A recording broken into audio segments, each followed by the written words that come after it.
Our next storyteller is going to be Nneka and Lee, right? Yeah. Yeah, and Lee are going to come up and tell a story. I mean, Nneka's supposed to tell the story, but Lee's been talking the whole time, so I'm pretty sure Lee's also going to tell the story. This is making our way up here now. Hello, my name is Nneka Hall.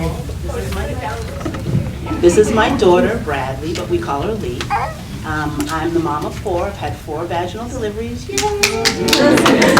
And I've decided since it's October, which is Pregnancy and Infant Loss Awareness Month, and I am a pregnancy and infant loss awareness advocate, that I would tell the story of my 3rd birth, which was a loss at 39 weeks. This is our Naya bear, and she goes pretty much, she's our photo bear, and whenever we speak, we bring our Naya bear because she is 6 pounds, 12 ounces of love and joy, and our candle to remember our little angel baby. So I'm the mom of 2 sunshines, ages 15 and 10, a rainbow baby right here, 13 months old, and Anaya would be 5 now. On August 26, 2010, I went in for my 39-week checkup, which took longer than normal because of an emergency that happened before me. I waited in the waiting room, and during that time, my daughter passed away in utero. She was healthy, she was beautiful. I had my then 10-year-old son and 5-year-old daughter with me, and they both wanted to play with the Doppler. The plan was we were gonna go to the doctors, we were gonna go out to eat, and then we were gonna go to Build-A-Bear, because the tradition was to build a bear with our voices on it for the next baby.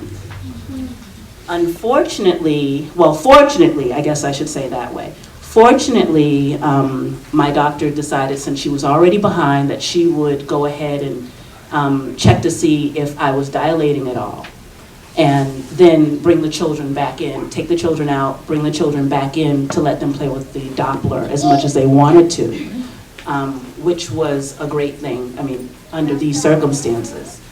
And once she finished doing an internal exam, she sort of took out the Doppler, listened, only heard my heartbeat, moved it around, listened, only heard my heartbeat, jiggled my stomach a little bit, listened again, and then we took that long walk down the hall to the ultrasound room to see if,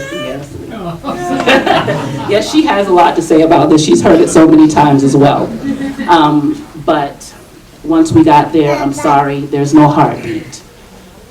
We went back to my doctor's room, and she said, okay, you can go home and wait this out. And I said, what do you mean I can go home and wait this out? What do you mean? What my baby's gone. You told me it was fairly recent. I'm not leaving the hospital until she's here. So I had to make arrangements for people to come and take my older children, and once again, make that long walk over to labor and delivery. The whole way, I was pleading my case as to why I should have a cesarean section. I said, oh no, I really don't think I can labor. I don't think I can physically endure pushing a baby who will not go home with me out. I really don't think I should do this.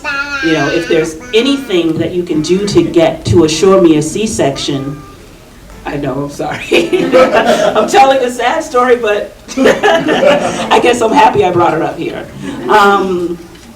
So, I'm sorry, ma'am, there's really no reason for us to give you a C-section. So, okay. They put me in a room, and I waited. Called my husband, who was in New York with his mom. He says, oh, well, there's nothing I can do. So he didn't come back.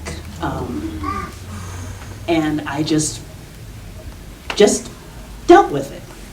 And I've been pretty much dealing with it ever since. I guess why I wanted to tell Anaya's story, she was beautiful. She was born on August 27th, 2010, 3:33 a.m., 6 pounds, 12 ounces, 18 and a half inches long. And I'm okay now, 5 years later.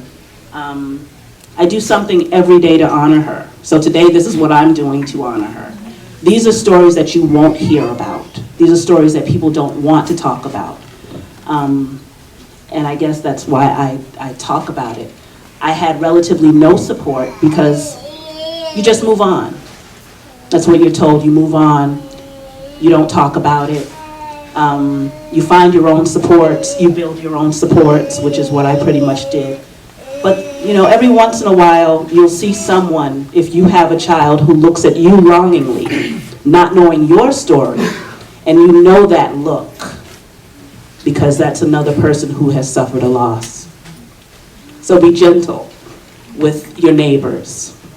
Be gentle with other parents. And yes, I do still cry, because she's loved, she's missed, she's honored every day by myself and my older children.